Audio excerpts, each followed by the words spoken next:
CNN, Washington elites have long regarded war with North Korea as all but unthinkable.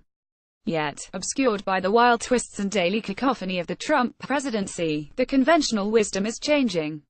While President Donald Trump rattles sabers on Twitter and slams rocket man Kim Jong-un, there is also a perceptible hardening of tone among senior officials.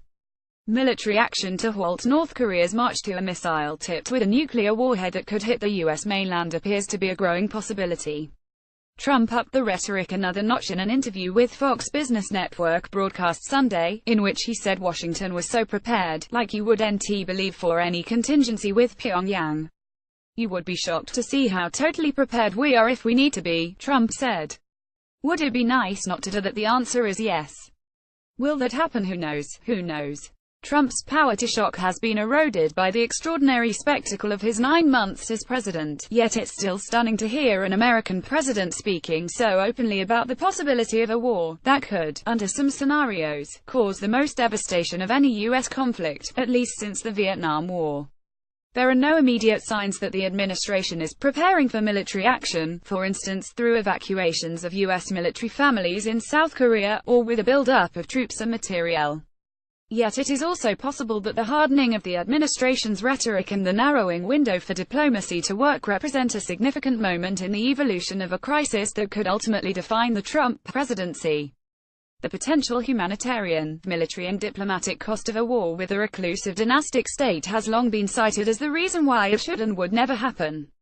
Warnings about the North's thousands of rockets and artillery shells that could rain down on Seoul and threaten millions of people reflect the reality that thriving, democratic South Korea is a nation hostage to its geography, unpredictable northern brethren, and any decision by its ally the United States to launch a preemptive strike.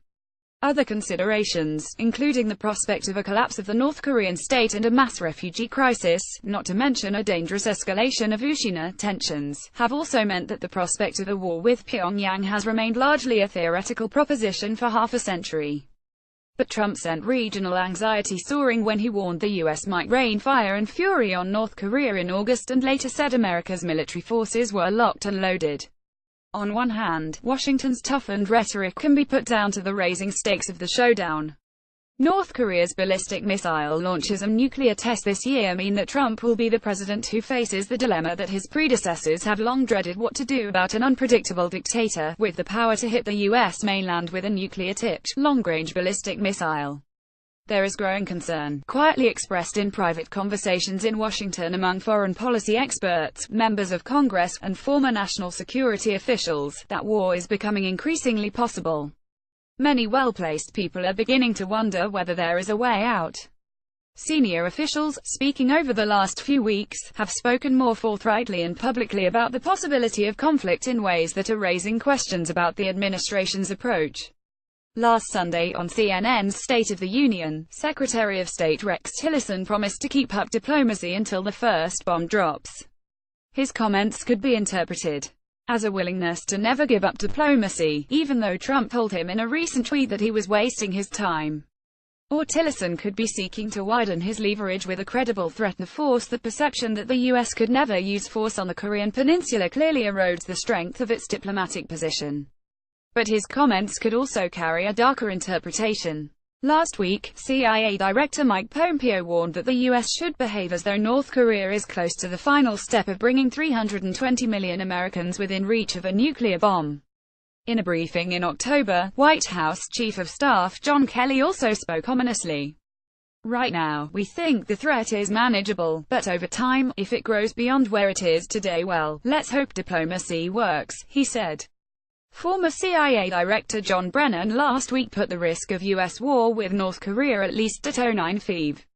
Despite the rising risks, there are few signs of an intense administration diplomatic effort to alleviate the crisis beyond new sanctions passed over the summer against Pyongyang and backed by Russia and China. The pace will increase next month when Trump visits Asia on a trip that will highlight the deepening North Korea crisis and could lead to more provocations by Pyongyang, including possible new missile tests. That journey might provide a clue about the administration's strategy, since talking up the possibility of war would be a logical way to try to hike pressure on China to do more to convince its recalcitrant ally to change its behavior. In line with the latest sanctions, China has tightened financial screws on North Korea, but it is unclear how far it is willing to go in isolating Pyongyang. Beijing has shown no sign that it has changed its long-held refusal to destabilize the Kim regime or eventually countenance a united Korea that it fears would be a user-lead state on its borders.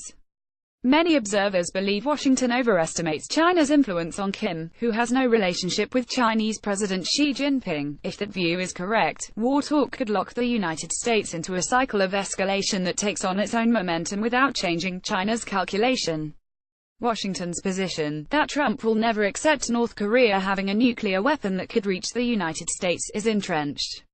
Similarly, most experts believe that Kim will never agree to give up a nuclear program that he sees as a guarantee of regime survival against a hostile United States that he has demonized to solidify his tyrannical rule. There seems little room for compromise, or diplomatic creativity, and the prospect that sanctions could topple Kim's regime before he can deploy a long-range missile with a nuclear warhead appears dim. Neither Trump nor Kim is leaving himself any face-saving off-ramps from confrontation. That's why the war talk in Washington should be taken seriously.